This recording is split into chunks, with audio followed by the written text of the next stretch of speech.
Hello, all of you amazing trailblazers out there. It's Kristen Kramer with Girl Friday Virtual Office. And if you've missed it in previous broadcasts, also I'm bringing to you a new company at the beginning of the year. So stay tuned for details on that. It is Wednesday. I hope everybody's having a good week so far, and time for another installment of WTF Wednesday.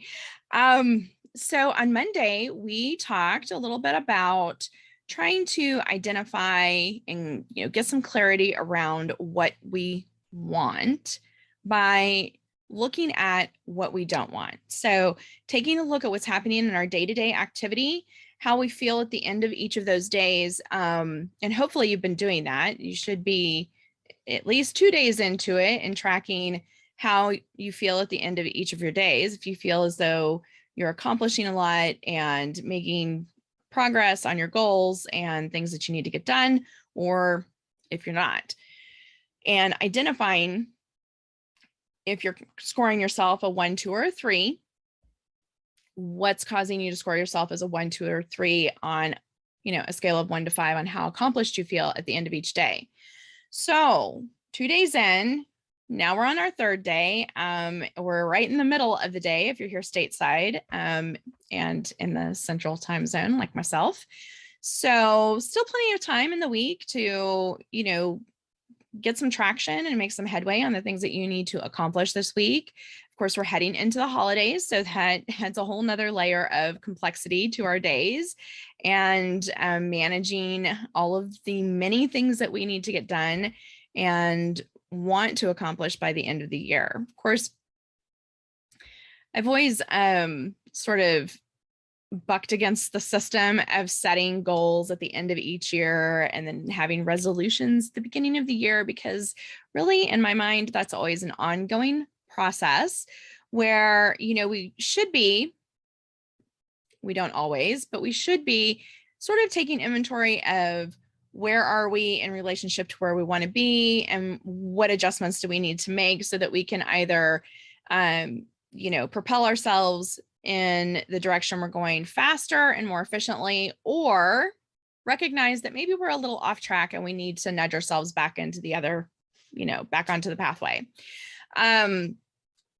So for me, just because the calendar flips over to January 1st doesn't mean a lot when it comes to the roadmap and what I've set out and identified as my priorities. But I know for a lot of folks out there, January 1st is like, we get into December, we want to set our goals. We want to, kick off the new year with a clean slate.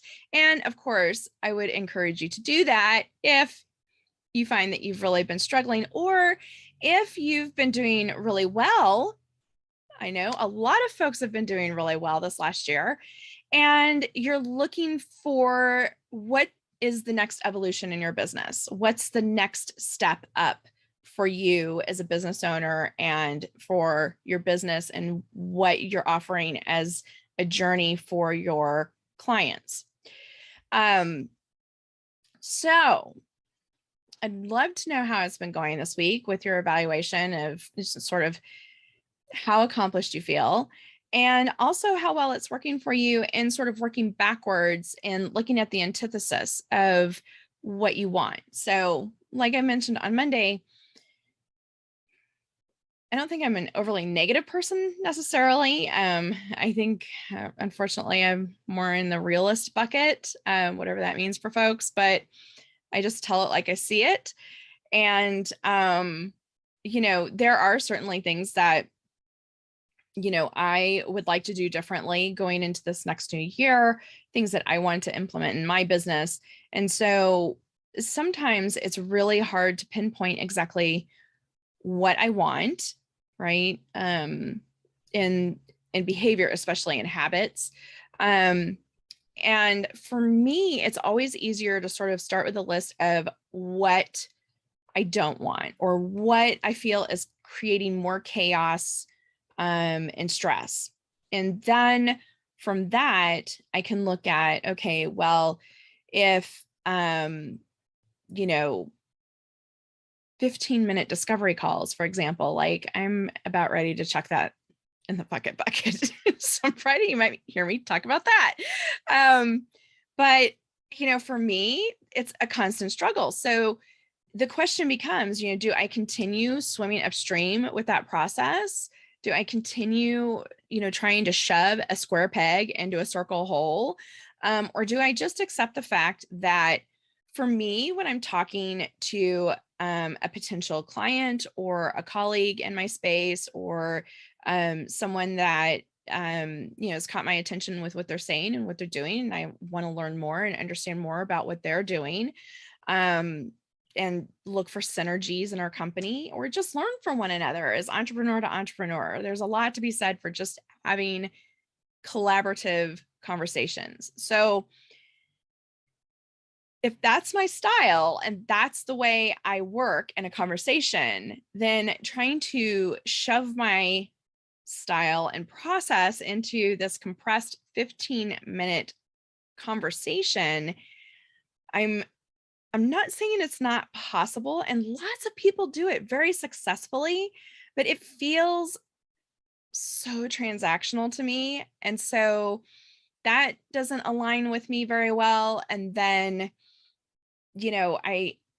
as you can tell, I'm a talker. So sometimes it takes me a hot minute to get to my point, and I'm a bit of a circular thinker and conversationalist. So I circle back around on a lot of stuff.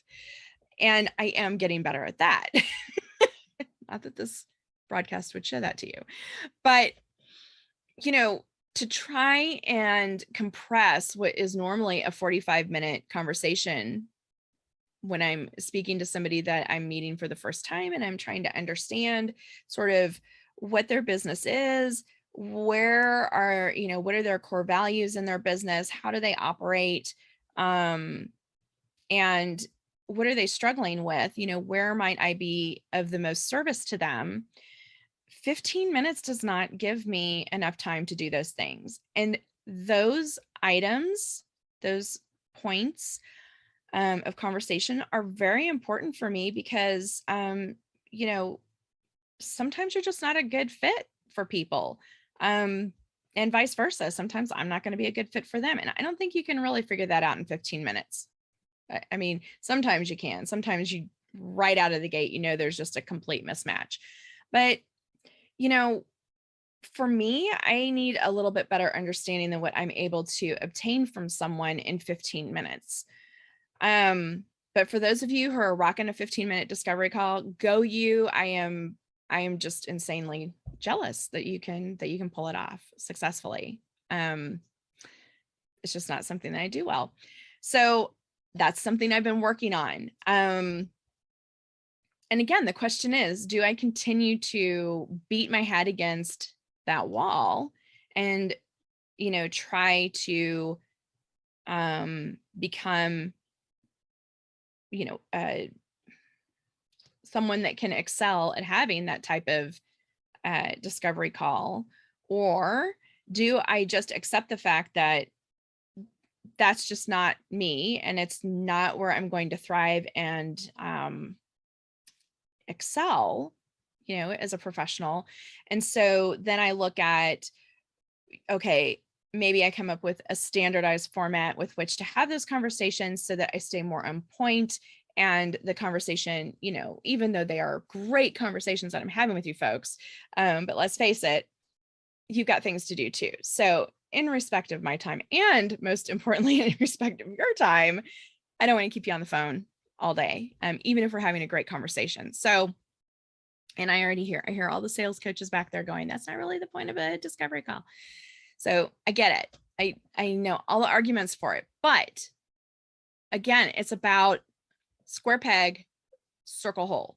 So if you're finding yourself in these situations constantly in your business where you are constantly like beating your head against your desk, let's say it's purchasing, or subscribing to a system that you were like, oh my gosh, where's this been all my life? It's got everything that I need. And then you get into it and you're like, holy shit, I don't even know how to operate this. And you watch the tutorials and you do this and you do that, and you're still stuck. you got to kind of ask yourself, like, one, is that the best use of your time to keep beating your head against that wall?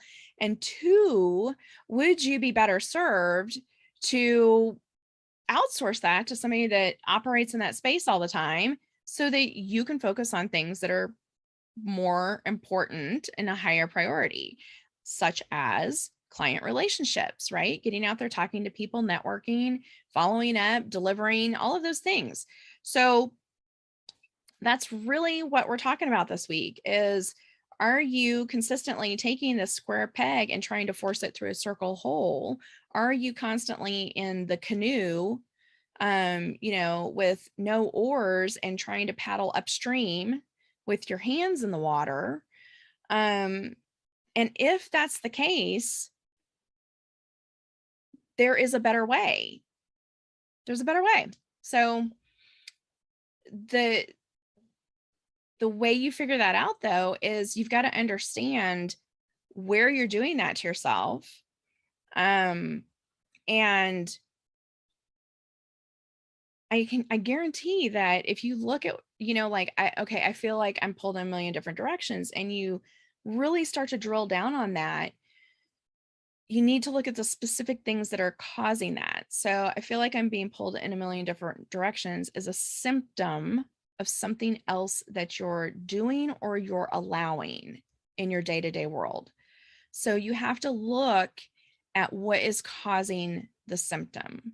And then if you don't like the symptom that's being caused, or how it's creating or showing up in your day-to-day life, then you've got to work backwards and say, okay, I don't like the output of that input. Okay. So what's the opposite of it? Right. So if it is, I've spent dozens, possibly hundreds of hours now trying to get the system to work, and I still am not any further along, and I have now this bottleneck of all of these other things that I needed to get done that aren't getting done, then it's time now to look at doing something differently, right? And that's where someone like myself with business strategy coaching, can come in and help you figure those things out. Or if not me, then another coach. But usually coaching is a really good place to start, because until you understand what's not working well, you can't identify what you need to change. And until you can identify what you need to change, you cannot identify what is going to help you make that change. So today, WTF Wednesday is all about WTF have you been doing this week? That is what this midweek check-in is about. So WTF have you been doing this week, and tracking how you feel at the end of each day. Did you accomplish, what you needed to accomplish? So you give yourself a 4 or 5, or are you scoring yourself a 1, 2, or 3 because you're getting to the end of the day and you're like, I don't even know what happened to me today, but it definitely wasn't what needed to happen. It wasn't what I planned. And, not only do I want to go stare at a wall and not have anybody talking at me for the next 6 hours of my life, but I might, just want to like hide from my computer for a week. So, it's a frustrating place to be. I speak from experience. I have rowed in that canoe with you, walked alongside you hand in hand and experiencing all of that, because you have to go through that in your business to evolve and advance and become the next best version of you in your business. So it's just part of growing pains, but it doesn't always have to drag out as long as we allow it to drag out in a lot of instances. Usually there's a faster track to some relief. So let me know what you're thinking and what's working, and also how your week's going so far. Are you getting where you need to be? Like when Friday comes around and we roll into the holidays, some of you are already in the holidays. So, when we get to the end of this week, are you going to be where you need to be to position yourself for better productivity going into the next week, or are you going to be, in a state of overwhelm and, just completely stressed out, and not just stressed out maybe because of the holidays, but because you're not getting done all of the priorities, the key priorities you need to address in your business. So have a fantastic Wednesday. Go out there and make some bold moves this week. And I hope at the top of your bold moves will be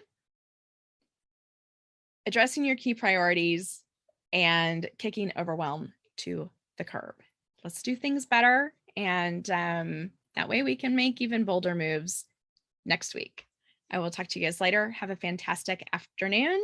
And I would love to hear from you. So schedule a call with me, drop something in comments, send me an email. I don't go far.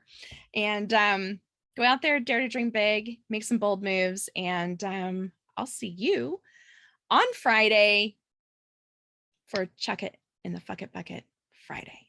Until then, see ya.